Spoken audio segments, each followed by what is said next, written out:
Hey guys, welcome back to the second video, or the second vlog, where I actually take you guys behind the scenes and show you guys some informative points of what I am shooting today. And as you guys can see, we are in a nice structured house. It looks fairly new, and we're gonna be shooting some real estate today. If you're new to the channel, my name is TDurrShoots. My brand is TDurrShoots, and I am a freelance photographer and videographer. In today's video, I wanna bring you guys behind the scenes of a real estate shoot. I got a client and a team that remodeled this kitchen and remodeled the first floor, the basement, and the third floor of the house. I'm gonna show you guys some important movements while shooting some real estate, how I approach this when I come into a house, what I see, the gear that I use, and a couple of other things. Overall, I just want to take you guys behind the scenes and show you guys a little bit of the work that I'm going to be doing today so you guys can enjoy the video. Camera settings. We're going to be shooting at 60 frames per second, and our shutter speed is going to be double the frames per second. I'll be shooting at 1/125th shutter speed. In the ISO, you adjust accordingly to the light that's in the house.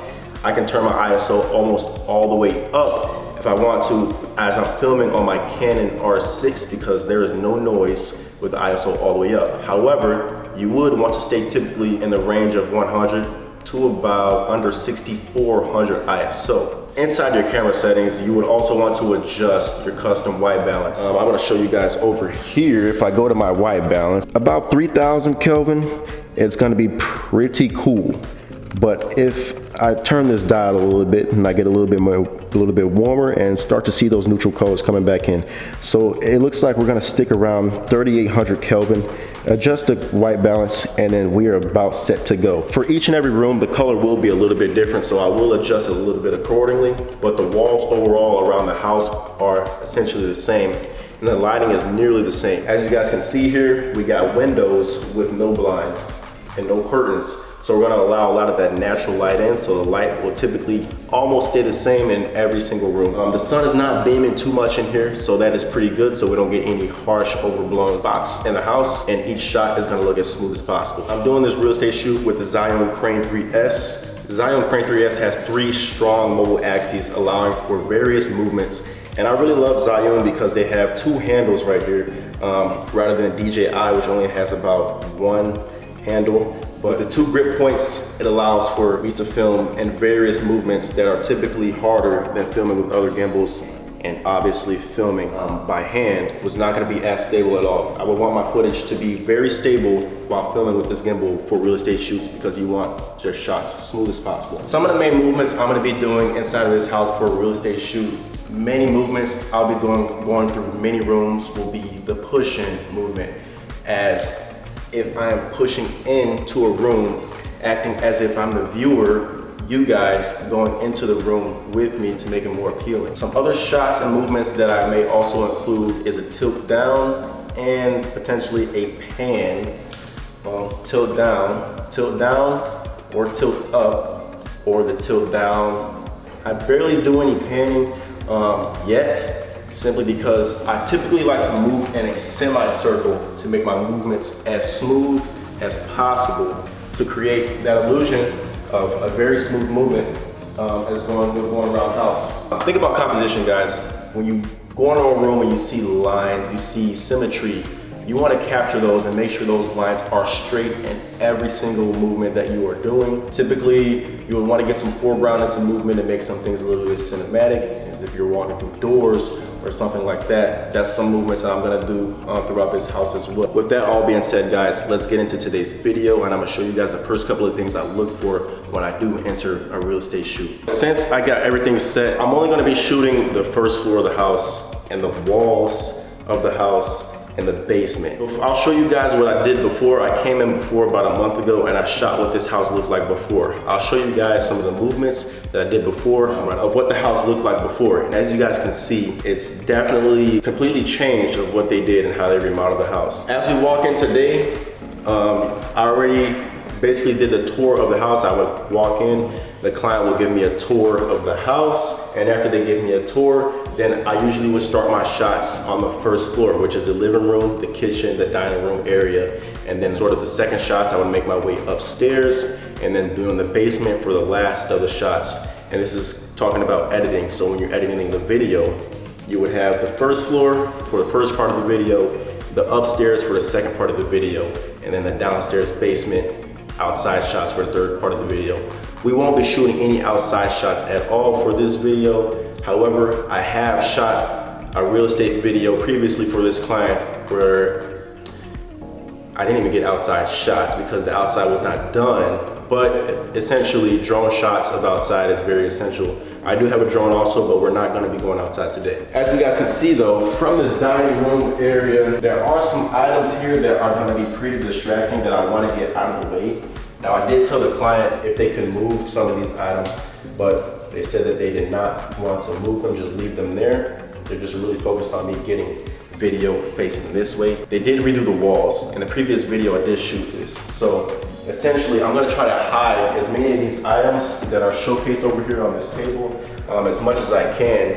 Although the client didn't want me to remove them so much, but I'm just gonna move them on the floor without essentially excluding them from the whole picture, just to get the shoot wrapped up pretty quick.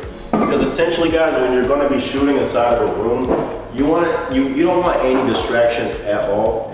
And I really don't want any distractions in this video, especially with these tables being here, but we gotta work with what we're working with right now and with what the client would wanna work with too. All right guys, so I'm gonna do 2 takes. I would like to do 1 take of me just filming the whole first floor in 1 take.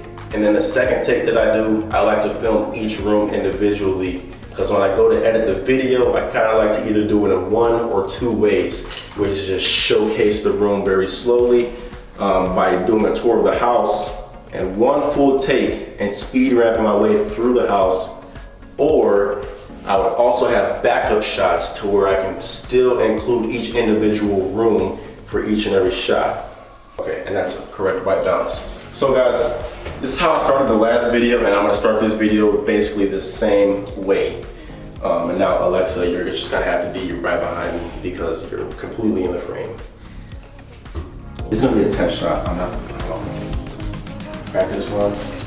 Não practice for you.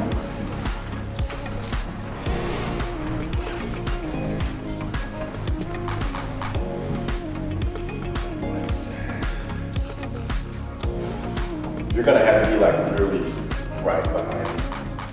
I need water. I got a towel to get some water to wipe some of this dust off of the table because that will definitely show in the video. Everything is literally coming to my eye now. I would like everything to be as smooth and as perfect as possible. Sometimes it's something what the client wouldn't typically see, but it's something that I will see and how I would typically want to shoot my videos. Now that's much better and that's much smoother. And when I go to edit this, I'm not gonna be like, oh man, I should have got rid of that.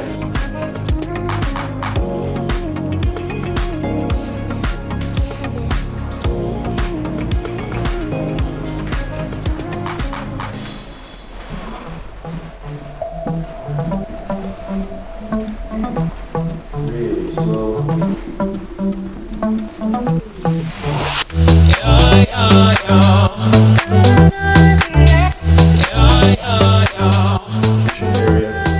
And typically now I would grab a few shots from different angles of the kitchen, some detailed shots of these awesome lights that they have here.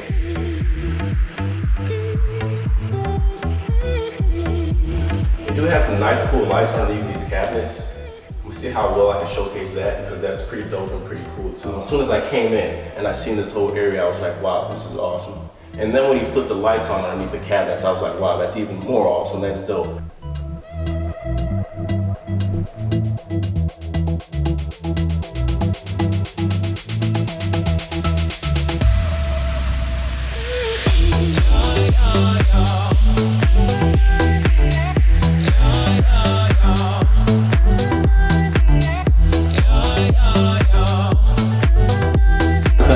Kind of tricky because we got 2 doors right here, and it's gonna be, I want to kind of hug the walls as much as I can to make this room seem as big as possible. So when I get in this room, I'm gonna immediately almost back up and just wrap around the whole thing. But also with this door here, I'm gonna get my hand and I'm gonna open the door to act as if you guys are walking in the room with me, eye level. As I'm walking through the door, I'm gonna open it with one hand and try to be as steady as possible and keep my hand out of the frame.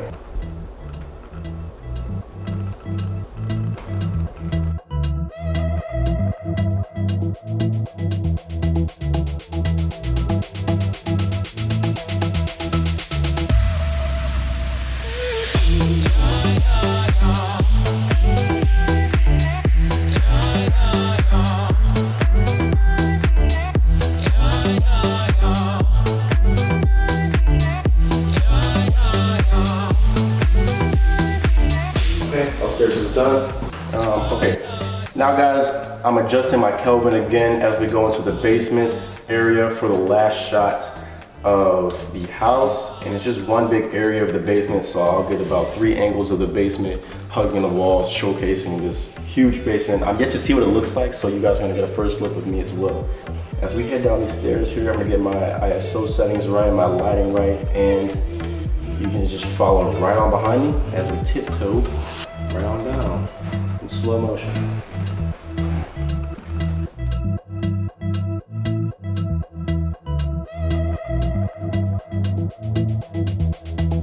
And then I'm gonna do it with the second shot here. Let's address some Kelvin here a little bit more. White balance, 39. That's cool. Okay. And we're gonna go in a semicircle to make it feel as if you're wrapping around this corner here. With the whole basement in the frame, hugging the walls as tight and as close as possible. And that's it for that shot. And now I said I'm gonna get about 3 angles.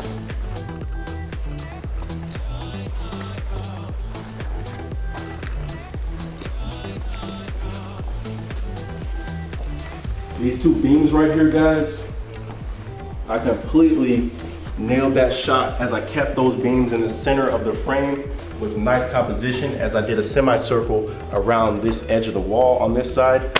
I just knocked out that shot. Now I'm gonna go to this side of the wall and I'm gonna get another shot. Typically with areas as large as this, I like to get a couple of shots here hugging the walls so I can choose and pick which shot I like the best and make sure my movements are as smooth as possible. As I take you guys through a tour of this house, that's gonna wrap it up for this real estate shoot behind the scenes with TDurrShoots here. I wanted to take you guys behind the scenes and show you some things that I am doing and some movements to give you a couple of tips. Give myself a couple of tips and a couple of learning points, and also to get my face in front of the camera again, because I am also gonna wanna be including more vlogs with this channel instead of posting various videos from all the shoots that I do. If you guys don't see on my channel, I have a range of videos listing from club shoots to camps to event shoots, automotive shoots. My name's TDurrShoots, and I came up with TDurrShoots because I love to shoot a variety of categories. And as you guys can see on my channel here, you're gonna find a variety of that.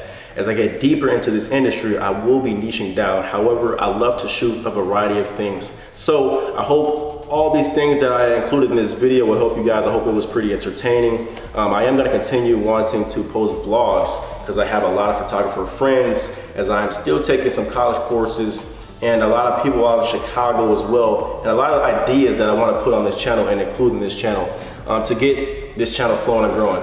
Any ideas, you guys let me know down in the comment section below. If you guys enjoyed the video, make sure you slap a like button on the video, subscribe to the channel, because I do often upload at least once, if not twice a week with uploads. I'm getting a lot of consistent work, and if you guys have any questions about client work, how I got the clients, how I do this and how I do that, make sure you guys leave a comment down below. All right, we goin'.